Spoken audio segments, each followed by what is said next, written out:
레위기 6장 1절부터 7절까지 함께 읽겠습니다. 여호와께서 모세에게 말씀하여 이르시되 누구든지 여호와께 신실하지 못하여 범죄하되 곧 이웃이 맡긴 물건이나 전당물을 속이거나 도둑질하거나 착취하고도 사실을 부인하거나 남의 잃은 물건을 줍고도 사실을 부인하여 거짓 맹세하는 등 사람이 이 모든 일 중에 하나라도 행하여 범죄하면 이는 죄를 범하였고 죄가 있는 자니 그 훔친 것이나 착취한 것이나 맡은 것이나 잃은 물건을 주운 것이나 그 거짓 맹세한 모든 물건을 돌려보내되 곧 그 본래 물건의 5분의 1을 더하여 돌려보낼 것이니 그 죄가 드러나는 날에 그 임자에게 줄 것이요 그는 또 그 속건 제물을 여호와께 가져갈지니 곧 네가 지정한 가치대로 양떼 중 흠없는 순양을 속건 제물을 위하여 제사장에게로 끌고 갈 것이요 제사장은 여호와 앞에서 그를 위하여 속죄한즉 그는 무슨 허물이든지 사함을 받으리라. 아멘. 자, 우리가 오늘 6장 속건제 내용을 함께 살펴보려고 합니다. 속건제는 기본적으로 물건에 손해를 끼쳤을 때 하나님 앞에 드리는 죄를 용서받기 위해 드리는 제사입니다. 속건제는 크게 두 가지로 나누는데 하나는 하나님께 피해를 끼쳤을 때, 이 내용은 우리가 지난주에 보았고요. 두 번째는 이웃에게 피해를 끼쳤을 때 드리는 속건제입니다. 지금 읽은 6장 1절부터 7절까지는 이웃과 관련해서 내가 주변 이웃에게 물건에 손해를 끼쳤을 때 어떻게 해야 하는지 이 내용을 담고 있습니다. 물론 제일 좋은 것은 이웃에게 손해를 안 끼치는 거죠. 그러나 혹여 그런 일이 생기면 어떻게 하나님 앞에서 회개해야 하는지 내용을 담고 있습니다. 세부적으로 세 가지 내용이 들어있는데 1절부터 3절까지에서는 상황에 대한 설명이 나오고요. 4절과 5절은 배상하는 것, 6절과 7절은 속건제를 드리는 내용으로 되어 있습니다. 1절부터 3절이 어떠한 상황인지에 대해서 설명을 합니다. 내용을 좀 꼼꼼하게 천천히 읽으시면 다 잘 알 수 있습니다. 1절에 여호와께서 모세에게 말씀하여 이르시되 2절에 누구든지 여호와께 신실하지 못하여 범죄하되 이 표현이 되게 독특한 표현이고 한편으로는 본질적이고 중요한 표현입니다. 왜냐하면 사실 지금부터 나올 내용들은 이웃에게 손해를 끼치는 거거든요. 근데 이 내용을 하나님은 뭐라고 말씀하셨냐면 여호와께 신실하지 못하여 범죄한 것이다. 이렇게 규정을 하셨어요. 이거는 뒤집어서 이야기하면 이게 아무것도 아닌 것처럼 보여도 매우 중요한 본질을 담고 있는 이유는 왜 사람이 남의 물건에 손을 대게 되는가?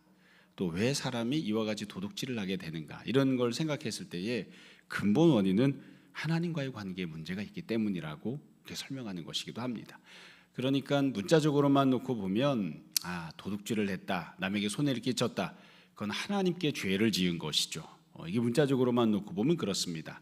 그런데 그런 의미만이 아니라 그렇게 되는 이유도 여호와께 신실하지 못하기 때문에 그런 행동을 하게 된다, 이렇게 이해할 수 있는 거예요. 자, 다시 말씀드립니다.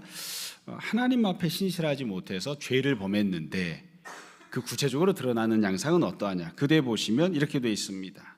첫 번째로 곧 이웃이 맡긴 물건, 전당물 이런 것들이 있어요. 물건을 보시면 이웃이 나에게 물건을 잠깐 맡겨놨습니다. 그 다음에 나한테 돈을 빌려가기 위해서 무언가 전당물을 이렇게 나에게 맡겨놓고 돈을 빌려간 거예요. 거기에 대해서 어떻게 하느냐? 죄가 두 가지 종류의 죄가 있는데 하나는 속이거나 도둑질하거나 착취하는 겁니다.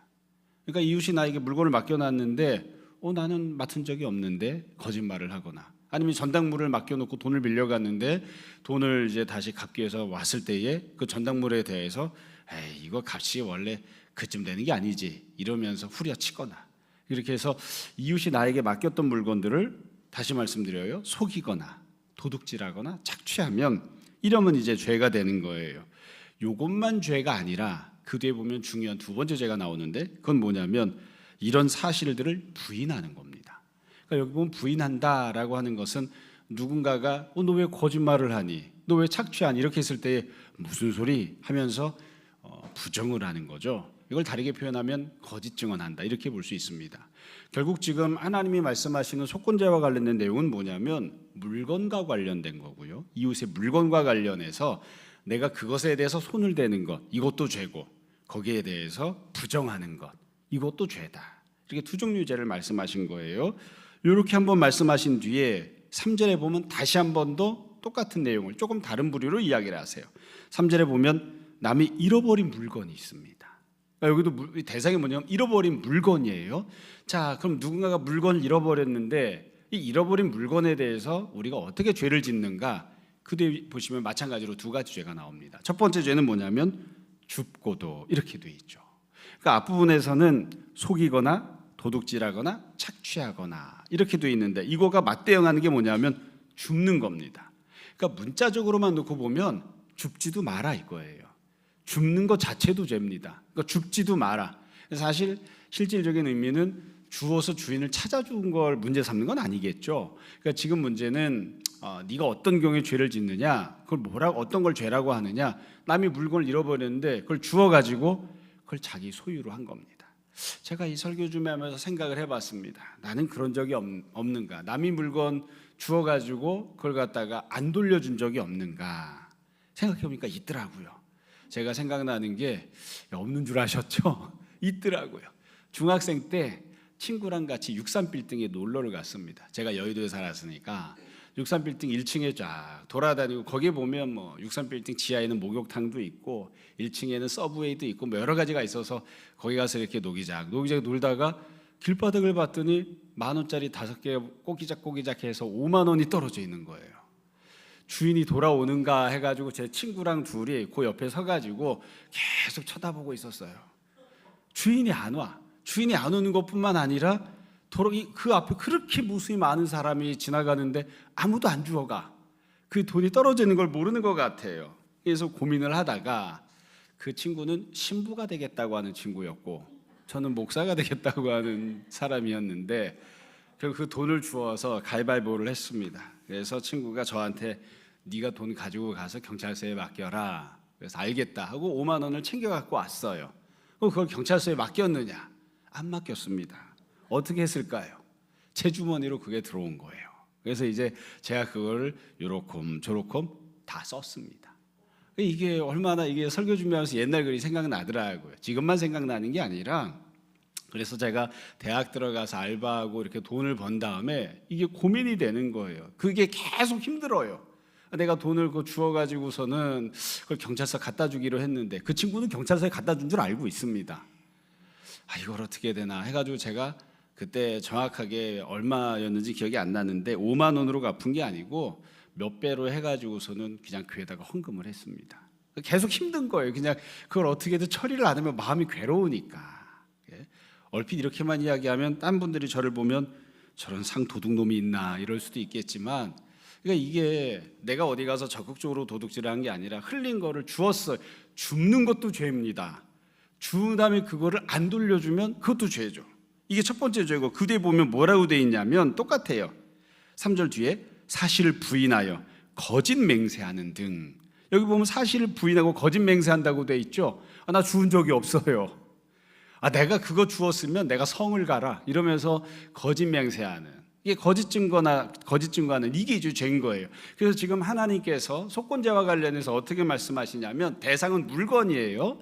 물건에 대해서 네가 손을 대는 거 그것도 죄고 그 다음에 손댄 적이 없다고 부정하는 거 그것도 죄다. 이렇게 하나님께서 말씀을 하신 거예요. 자, 이 내용들을 보시면 특징이 있죠. 상황이 어떤 거냐면 여기서 보면 물건에 대해서만 이야기를 합니다. 뒷부분에 조금 더 말씀을 드리겠습니다만 여기 나오는 것들은 말 그대로 물건이고요. 소, 양, 염소, 이런 가축들이 있죠. 살아있는 것들에 대한 내용이 아닙니다. 그거는 또 규정이 따로 있습니다. 그래서 여기는 남이 갖고 있던 소유물, 물건에 대해서 이야기를 하고 그 다음에 이 행동들을 보시면 잘 보시면 중요한 특징이 있어요. 이거는 내가 저기 가서 저거를 도둑질해서 갖고 와야지 이렇게 한 게 아닙니다. 어찌 보면 나는 가만히 있는데 나한테 굴러 들어온 물건들이에요. 남이 나한테 맡겼잖아요. 내가 달라고 한 것도 아닌데 나한테 맡기라고 한 것도 아닌데 지가 찾아와서 나한테 물건을 맡겨놨어. 나한테 물건을 맡겨놓거나 나한테 물건 맡겨놓고 돈을 빌려갔어. 아니면 길바닥에서 나한테 그 돈이 반짝반짝 이렇게 빛을 내면서 주워가라고 하네. 그러니까 이렇게 내가 적극적으로 도둑질을 한 게 아니에요. 강도짓을 한 게 아닙니다. 나한테 무언가 굴러 들어온 그런 상황이에요. 그래서 이거는 지금 소극적으로 무언가에 손을 댄 거죠. 내 옆에 있는 사람에게 큰 해악을 끼쳤다기보다는 내가 어쩌다 보니 이렇게 남의 물건에 손을 대거나 남에게 물건에 손해를 끼치게 되는 그런 행동을 하는 그런 상황들인 거죠. 자, 이런 상황에 대해서 어떻게 해야 되는가? 하나님께서 배상을 하라, 또 속건제를 드리라 이렇게 말씀을 하세요.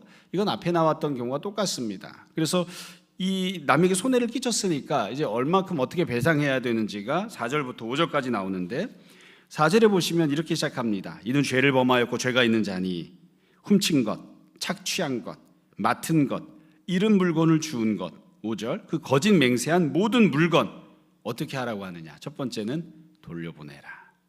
물건을 돌려보내라는 겁니다. 물건을 돌려보내게끔 하는 것이 이제 하나님이 말씀하시는 내용이에요. 이걸 잘 생각해 보시면 물건을 돌려보내라고 했죠. 여기는 중요한 전제가 있습니다. 물건을 아직 내가 안 팔아먹은 겁니다. 그 물건이 아직 나한테 있어요. 내가 그 물건을 깨부시거나 때려 부시거나 남한테 팔아먹거나 이렇게 한 게 아니라 물건이 아직 나한테 남아있다는 게 전제가 되어 있는 거예요. 그러니까 그 내가 아직 소유하고 있는 그 물건을 원래 주인에게 돌려보내줘라. 만약에 내가 그 물건을 팔아먹었으면 어떻게 해야 될까요? 가서 다시 사와야죠. 다시 사와서 물건을 돌려줘야 되겠죠. 그렇죠? 뭐 여하튼 현재 이제 하나님 말씀하시는 건 물건을 일단은 돌려보내는데, 그 뒤에 보시면 그냥 돌려보내는 게 아니라 곧 그 본래 물건의 5분의 1을 더하여 돌려보낼 것이니 이렇게 되어 있습니다. 5분의 1을 더해라. 똑같습니다. 20%를 가산해서 돌려보내게끔 그렇게 한 거예요. 그래서 항상 배상을 보면 20%를 더해서 하나님 앞에 드리는, 또 손해를 끼쳤던 그 사람에게 갚아주는 그런 행동을 합니다. 그래서 우리가 배상을 할 때에 성경에서 제일 기본으로 삼는 건 물건과 관련해서는 20%예요. 다시 말씀드려요.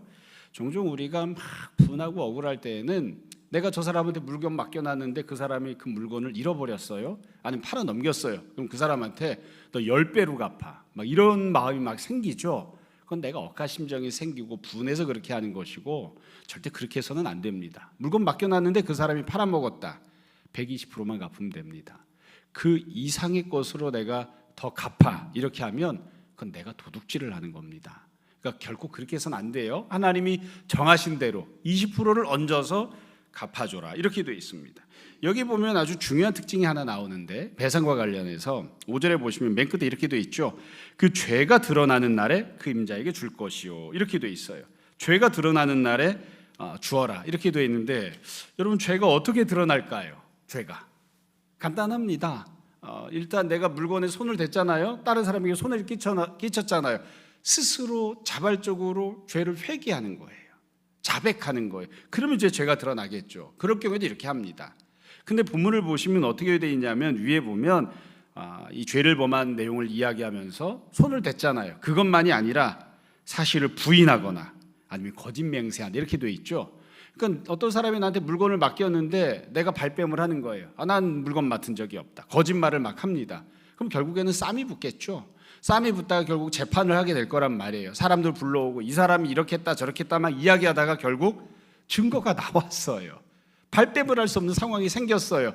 그렇게 해서 죄가 드러나기도 합니다. 그러니까 지금 여기서 이야기하는 건 아주 점잖게 내가 죄를 졌습니다, 내가 돈 주워왔습니다 이렇게만 자백하는 걸 뜻하는 게 아니라 나 그런 적 없어, 부정하고 거짓 맹세하고 이러다가 드러나게 됐을 때 그래도 이와 같이 하는 겁니다. 그래서 우리가 이걸 보다 보면 마음 한편에는 그런 생각이 듭니다. 스스로 자백해도 20% 가산해서, 발뺌하다가 드러나도 20% 가산해서, 여러분 어떻게 하시겠습니까? 어떤 게 나은가요? 똑같잖아요. 결국 결과는 스스로 고백해도 20% 얹어서 줘야 되고, 발뺌하다가 드러나도 20% 얹어서 줘야 되잖아요. 어떻게 하시겠어요? 어떤 분들은 난 발뺌하다가 줄 거야 이런 분도 있지만, 아니에요. 제가 늘 말씀드리지만 우리는 아예 손을 안 대는 게 상책입니다. 그리고 그거보다 좀 못하지만 그래도 나은 건 스스로 고백하는 게 그 다음에 더 낫고, 최악의 경우가 발뺌하다가 증거가 딱 앞에 나와서 그제서야 인정하는, 그게 이제 최악의 상황인 그런 것이죠. 세 번째 마지막으로 6절과 7절에 보면, 그러면 여기에는 속건제를 드리는 내용이 나옵니다. 6절에 그는 또 그 속건제물을 여호와께 가져갈지니 곧 네가 지정한 가치대로 양떼 중 흠 없는 순양을 속건제물을 위하여 제사장에게로 끌고 갈 것이요. 여기 보면 속건제는 예물이 똑같습니다. 하나님께 속건제를 드릴 때나 이웃에게 내가 손해를 끼쳤기 때문에 손해에 대해서 속건제를 드리거나, 예물은 똑같아요. 이것도 매우 중요한 부분이에요. 왜 그러냐면 하나님께 손해를 끼치면 대단히 큰 죄를 지은 것 같죠. 이웃에게 손해를 끼치면 사소해 보일 수도 있습니다. 아닙니다. 똑같습니다. 하나님께 손해를 끼친 것이나 이웃에게 손해를 끼친 것이나 다 똑같이 하나님께서 죄악으로 간주하신다는 것을 잘 생각을 해야 됩니다. 결국 7절에 보면 이렇게 되어 있습니다. 제사장은 여호와 앞에서 그를 위하여 속죄한즉 그는 무슨 허물이든지 사함을 받으리라. 여기 보면 무슨 허물이든지라고 하는 것은 사실은 어떤 내용이냐면 그런 거죠. 스스로 자백했건 아니면 발뺌하다가 증거가 딱 눈앞에 나와서 어쩔 수 없이 인정하고 배상을 하건, 그래서 회개했건, 여하튼 하나님께서 그 모든 죄를 용서하신다, 이렇게 말씀하신 거예요. 속건제를 드리는 과정에 대해서는 이 내용이 나오지 않습니다. 앞에 나왔던 내용과 동일한 것이 아닐까 싶습니다. 자, 우리가 보려고 하는 본문은 여기까지입니다. 이 속건제와 관련해서는 내일 한 번 더 말씀을 드리려고 합니다. 자, 이 속건제와 관련해서 우리가 꼭 기억했으면 하는 것 제가 한 두어 가지만 더 말씀드리고 오늘 말씀을 마무리하겠습니다. 제가 이 본문을 보면서 또 속건제와 관련된 내용을 우리가 살펴보면서 늘 말씀드리지만 오늘날은 속건제를 드리지 않아요. 그러나 여기에서 하나님께서 말씀하셨던 기본적인 정신이나 혹은 하나님이 명령하신 것을 우리가 몇 가지를 생각해 볼 수 있는데, 하나는 이웃에게 내가 만약에 손해를 끼쳤으면 반드시 배상을 해야 됩니다. 이웃에게 끼쳤던 그 손해를 내가 메꾸어 줘야 됩니다. 그 메꾸어 주는 것 없이 우리가 하나님 앞에서 용서를 받는다, 하나님은 그렇게 정하지 않습니다. 그러니까 우리가 내가 누군가에게 뭔가 손해를 끼치거나 상해를 입히거나 했으면 그걸 보상을 해줘야지, 보상 없이 그냥 입으로만 용서를 구한다, 입으로만 때우는, 마음으로만 때우는 그런 일은 원래 없습니다. 동시에 우리가 두 번째로 생각해야 될 점이 있는데, 참 묘하게도 우리가 이 내용을 보다 보면 하나님께서 그 이웃에게 용서를 구하라고 하는 말씀은 안 하십니다. 이것도 참 독특한 특징이에요. 이웃에게 배상을 할 뿐이지 이웃에게 내가 미안하다, 내가 잘못했다, 이런 얘기를 하라는 명령은 안 나옵니다. 그래서 이것은 이제 해석의 여지가 있는 부분인데, 가령 우리가 차를 운전하고 가다가 나는 잘못이었고 상대방이 잘못해서 잠깐 스쳤던, 크게 사고가 났다고 칩시다. 그러면 제일 처음으로 상대방이 해야 되는 행동은 뭐죠? 미안하다, 잘못했다, 이렇게 먼저 말을 하는 게 먼저잖아요. 근데 만약에 상대방이 딱 차에서 내려서 미안하다는 말 없이 자, 배상해 줄 테니까 여기로 전화해, 그리고 그냥 딱 명함 한 장 던져주고 그냥 가버리면 배상을 해주겠다고 하잖아요. 그럼에도 불구하고 화딱지가 나죠. 원래 인간관계는 그래서는 안 되는 거잖아요. 먼저 사과하고 용서를 구하는 게 먼저 있어야 되는 거잖아요. 배상은 그다음 문제죠. 그런데 지금 성경을 보면 배상에 대한 내용만 나오고 용서를 구하라고 하는 내용이 나오지 않습니다. 그래서 종종 아이고 용서는 안 구해도 되나 봐, 이렇게 생각하는 분들이 있어요. 안 그래요. 하나님 앞에 나아가서 용서를 구하잖아요. 하나님 앞에 나아가서 회개를 하잖아요. 속건제를 드리잖아요. 그래서 하나님께 죄를 용서를 구하고 인정하는 것, 그리고 내 옆에 있던 이웃에게 죄를 인정하는 모든 것들은 다 동시에 전제가 되어 있다는 것을 우리가 생각해야 됩니다. 마지막으로 한 가지를 더 말씀드릴게요. 어찌 보면 이게 본질적인 부분이라고 할 수 있는데, 우리가 이렇게 도둑질을 하거나 아니면 남에게 손해를 끼쳤거나 이렇게 죄를 졌을 때 이러이러해야 된다, 이런 내용들이 나올 때에 꼭 생각해야 될 점이 하나가 있습니다. 왜 우리는 남의 것에 손을 대게 될까요? 여러분들 중에는 손을 안 대봐서 나는 도무지 도둑질하는 사람 이해가 안 가, 그까짓 거 얼마나 된다고 갖고 와, 이렇게 생각하는 분도 있고, 왜 맡겨놨던 것을 그걸 슬쩍슬쩍 그냥 하고서는 그것을 안 채워줘, 이렇게 생각하는 분도 있을 수 있습니다. 근데 왜 남이 맡겨놓은 것이나 아니면 길바닥에 있는 것이나 주워가지고 내 것으로 삼으려고 하는 그런 마음들이 있을까요?